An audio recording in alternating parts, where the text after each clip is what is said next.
ก็ยังสืบต่อเร่งรัดพัฒนาอยู่อย่างต่อเนื่องพี่น้องสำหรับสถานีรถเมล์ BRT นี่ก็ได้อัปเดตการสัญจรก่อนที่จะฮอดปีใหม่สากลพี่น้องอยู่ในช่วงระหว่างเดือนธันวาติดตามเบิ่งเส้นทางในปัจจุบันถ้าว่าเฮาเลี้ยวซ้ายไปก็จะมุ่งสู่เขา13ใต้นะครับจุดนี้คือวงเวียนดอนนูนเลี้ยวซ้ายไปก็เขาไปทางสายใต้เนาะถนนเลขที่13ใต้เดี๋ยวมื้อนี้เฮาจะพาทุกท่านไปติดตามการสัญจรภายในขาเข้าจุดนี้คือขาเข้าไปในเมืองไปในเวียงพี่น้องติดตามเบิ่งนำกันในปัจจุบันว่ารถลาหน่อยหลายสำใดส่งไทยปี2025พี่น้องมาติดตามเบิ่งช่วงนี้รถจะหลายหน่อยสำใดหลังจากที่ผ่านมาก็บ่ได้เข้าไปในเมืองหลายมื้อวันนี้ก็เลยถือโอกาสเอาบรรยากาศการสัญจรให้ทุกท่านได้เบิ่งในปัจจุบันว่ารถจะหลายสำใดเมื่อก่อนนี้ช่วงหนึ่งเคยได้ยินข่าวเพิ่นว่าเพิ่นฮื้อเกี่ยวกับทางรถเมล์ด่วน BRT หั่นเนาะครับเจ้าก็เลยจะเอาบรรยากาศนี้รวมๆไปเบิ่งนํกันเลยว่าเพิ่นฮื้อแท้บ่หรือว่าฮื้อน้อยฮื้อหลายสำใดสำหรับจุดนี้ก็คือเขตดอนนูนหลังจากนี้เขาก็จะตัดคลิปไปช่วงระหว่างไฟแดงดงดกอีกทีนึงอยู่สปป.ลาวพี่น้องบอกว่าจะเป็นเวลาใดการสัญจรรู้สึกว่าจะแน่นหนาทุกวันและเวลาตอนนี้ก็พอดีใกล้จะ10 โมงแล้วเนาะช่วงเช้าสายๆหน่อยนึงละใกล้จะ10 โมงแล้วประมาณเดี๋ยวนี้ก็9 โมง 40 นาทีเรากลับมาสังเกตเห็นรถขาออกนี่ก็บ่น้อยรถขาเข้านี่ก็หลายพอสมควรว่าฉันต้องไปจุดนี้ก็เป็นอีกจุดหนึ่งเป็นไฟแดงถ้าว่าเลี้ยวขวาก็จะไปทางวิทยาลัยดงโดกสำหรับเส้นนี้เนาะเป็นสี่แยกไฟแดงคือกันแต่ว่ารู้สึกว่าไฟแดงเพิ่นจะมีปัญหา หรือว่าเพิ่นเอาออกแล้วว่ะเพิ่นออกแล้วว่ะคือบ่เห็นมีไฟแดงล่ะรู้สึกว่าเพิ่นจะปรับปรุงหรือเปลี่ยนแปลงใหม่บ่จักเนาะเพราะว่าหลักไฟคือว่าบ่เห็นเมื่อกี้นี่จุดนี้ก็คือสี่แยกไฟแดงดงดกเลี้ยวซ้ายก็ไปคิวรถสายใต้เนาะเลี้ยวขวาก็เขาวิทยาลัยดงดกแล่นซื้อก็เข้าไปในเวียงสลักจุดนี้มาสังเกตเห็นทางรถเมล์ด่วน BRT จุดนี้เดี๋ยวเราจะอัปเดตการสัญจรพี่น้องเริ่มจากจุดนี้เป็นต้นไปจนฮอดอนุสาวรีย์สำหรับคลิปวิดีโอนี้เขาจะอัปเดตไปทอดเฉพาะอนุสาวรีย์เนาะประตูไซส่วนประตูไซนั่นเองก็จุดนี้ก็สังเกตเห็นคิวรถเมล์ด่วนก็ยังเห็นยังอยู่เนาะยังบ่มีการฮื้อถอนแต่อย่างใดตามที่เป็นข่าวเนาะยังมีเลนของรถเมล์ด่วนอยู่ตามปกติสำหรับจุดนี้โอ้รถทหารเลียนเข้าไปพุ่น เดินเข้าไปในทางรถเมล์ด่วนพุ่นอัปเดตอยู่ในช่วงเดือนธันวาพี่น้องปี2025ก็อยู่ในช่วงวันที่20วันที่เท่าไหร่19เนาะมื้อนี้วันที่19เป็นวันศุกร์ที่19สถานการณ์การสัญจรในระหว่างขาเข้าไปในตัวเมืองตัวนครหลวงเวียงจันทน์เฮานี่เองเนาะโอ้รถทหารนี่เพิ่นสามารถเล่นได้บ่จักคือบ่สังเกตยังบ่ทันสังเกตเห็นรถเมล์ BRT จักคันเลยเนาะที่เฮาแล่นเข้ามานี่เอาบรรยากาศไปให้ทุกท่านได้ติดตามรับชมไปนำพี่น้องบ่ว่าจะเป็นพี่น้องฝั่งไทยหรือฝั่งลาวฟังแต่ว่าทุกท่านอยากฮู้การเคลื่อนไหวการสัญจรภายในตัวเมืองในปัจจุบันข้าพเจ้าก็เลยเอาคลิปมาฝากเพื่อมีบางท่านอยากรับรู้เนาะการสัญจรในตัวเมืองในปัจจุบันจะนานๆแออัดน้อยหลายซ้ำใดโมงใดวันที่เท่าใดจังซี่นะอยู่ในช่วงสายๆได้ละจะ10 โมงแล้วในเวลานี้เนาะในระหว่างขาเข้าก็สังเกตเห็นรถเคลื่อนตัวได้อย่างเรื่อยๆเนาะมีการติดงักแต่อย่างใดก การสัญจรไหลดีอยู่แต่ว่าก็ยังบ่แน่ใจว่าเขาไปในตัวเมืองอีกหน่อยหนึงนี่จะสำใดยังบ่แน่ใจรู้สึกว่าจะยาวเหยียดเลยพี่น้องจุดนี้ก็กำลังจะเข้าไปหาไฟแดงบอนที่หอประชุมนั่นเองเนาะรู้สึกว่าจะเป็นหอสมุดแห่งชาติพี่น้องจุดที่เฮาอยู่ในปัจจุบันนี้เนาะ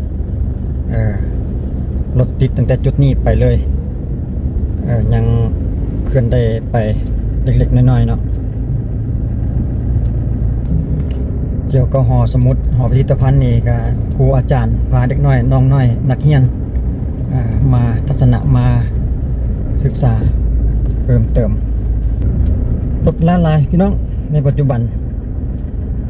นับมือนับเจริญตัวเมืองของนครหลวงเวียงจันทร์เฮานี่ก็ได้ขยับขยายเส้นทางหลายเส้นหลายสายรถลากันหลายในปัจจุบันนี้เนาะผู้ใดไปใส่มาใส่ก็มีรถส่วนตัวกันก็เลยเฮ็ดให้ประชากรของรถนี่เพิ่มนับมือเพิ่มจุดนี้ก็คือหอประชุมแห่งชาติพี่น้องมาถึงจุดหอประชุมแห่งชาติแล้วก็ติดรู้สึกว่าจะแน่นสำหรับจุดนี้เนาะเป็นไฟแดงอยู่เขตหอประชุมแห่งชาติจะดูรถมันจะแยกมันเนี่ยรู้สึกว่าจะแน่นรถคันนี้มีปัญหาบ่จักเนาะรถทัวร์คันนี้นะเวียงจันทร์ปักซีคิดว่าน่าจะเรามีปัญหาแท้เราป่วยมาตั้งแล้วเด้รถเพก็อยู่กันระหว่างไฟแดงพอดี บ่เป็นหยังมันมีนายสร้างมาแก้ไขคิดว่าบ่น่าจะโดนโอ้ขาออกกับบ่ธรรมดาพี่น้องยาวเหยียดเลย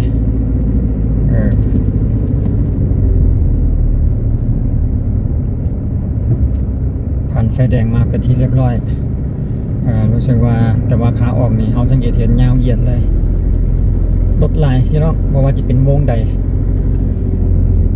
ในปัจจุบันเนาะบ่ว่าจะเป็นขาเข้าหรือขาออกมาถึงจุดนี้ก็เฮาก็สังเกตเห็น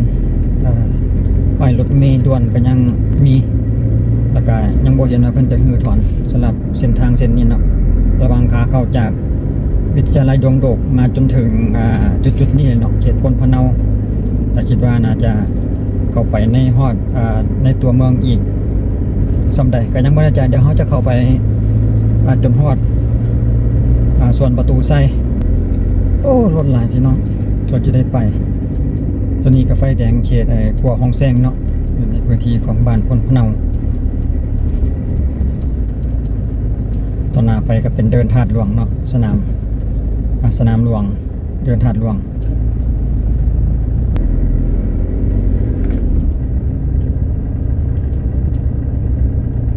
ไฟแดงจุดนี้เลี้ยวซ้ายก็ไปศูนย์การค้าลาวไอเต็กแลนซื้อก็เฮาก็จะเข้าไป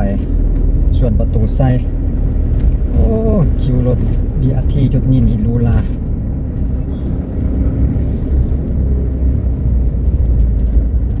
จุดนี้ก็ยังบ่มีการฮือถอนนะพี่น้องอยู่ในเขตพลพะเนาเข้าไปหาว่าสนามธาตุหลวงเดินธาตุหลวงเบื้องซ้ายมือเฮาจะเป็นธาตุหลวงแล้วสนามธาตุหลวงจะเป็นวงเวียน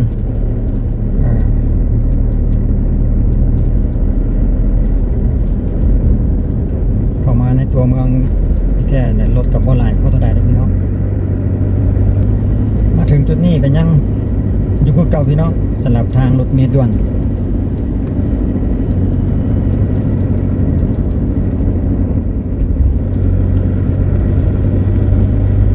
ถึงแล้วส่วนประตูไซแต่ว่ามาจุดนี้มันจะมีเฉพาะกล้วยทางอาจจะว่าเป็นขอบของทางรถเมล์ BRT ถือมือถอนออกไป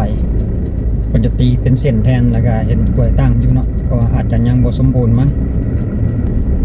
มาถึงจุดนี้ก็ถือว่าสรุปเพิ่นก็ยังนำไส้ยังเห็นอยู่เนาะยังบ่มีการรื้อถอนแต่อย่างใดสำหรับ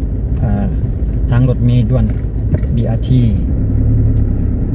จุดนี้ก็คือเข้าเขตของส่วนประตูไซ ก็ช่วงในเวลาสายๆซ้ำนี่เนี่ยก็ยังมีอยู่เด้อพี่น้องนักท่องเที่ยวผู้คนโอ้มื้อนี้รู้สึกว่าจะเห็นเป็นน้องน้อยนักเรียนนักเรียนนักศึกษาอ๋อ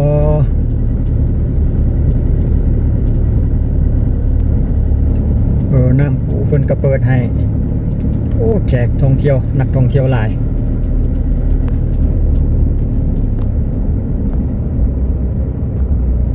พอพื้นส่วนประตูใส่ในปัจจุบันนี่พี่น้องข้าพเจ้ามาในเวลาใดก็เห็นคนเต็มอยู่ตลอดทุกเวลาเพราะว่าจิตเป็นเศร้าสวยแรงนักท่องเที่ยวหรือว่าผู้ที่ว่ามาเยี่ยมชมนี่ก็มาอย่างบ่ขาดสายทุกวันเวลาก็ว่าได้ก็ที่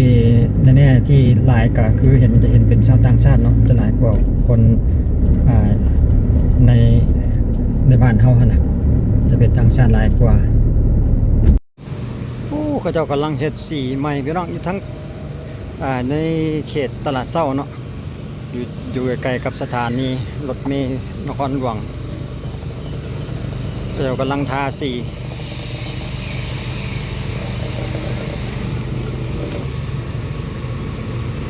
กำลังลงสีทางรถเมล์ BRT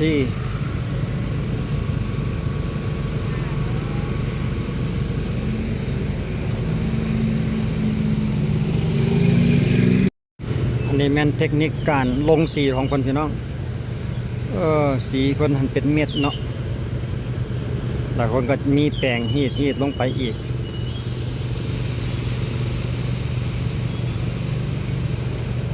เขาเฮ็ดกันแบบนี้นี่เอง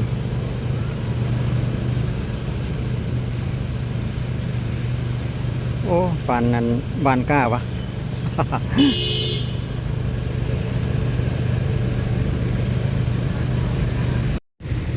แอร์เย็นสบายหายใจสะดวกโอ้สุดยอดเลยเนาะความหมายของมันก็คือรถเมล์ BRT นั่นเองถนนหนทางของเพิ่นนี่สีของเพิ่นจะเป็นเม็ดลักษณะนี้พี่น้อง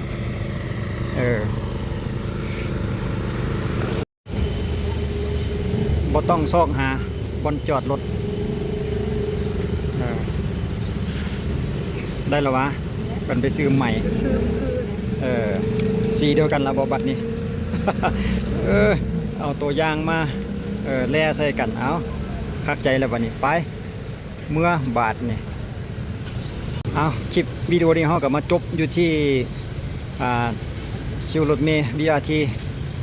อยู่ใกล้ๆกันกับตลาดเช้าอยู่ใกล้ๆกันกับสถานีรถเมล์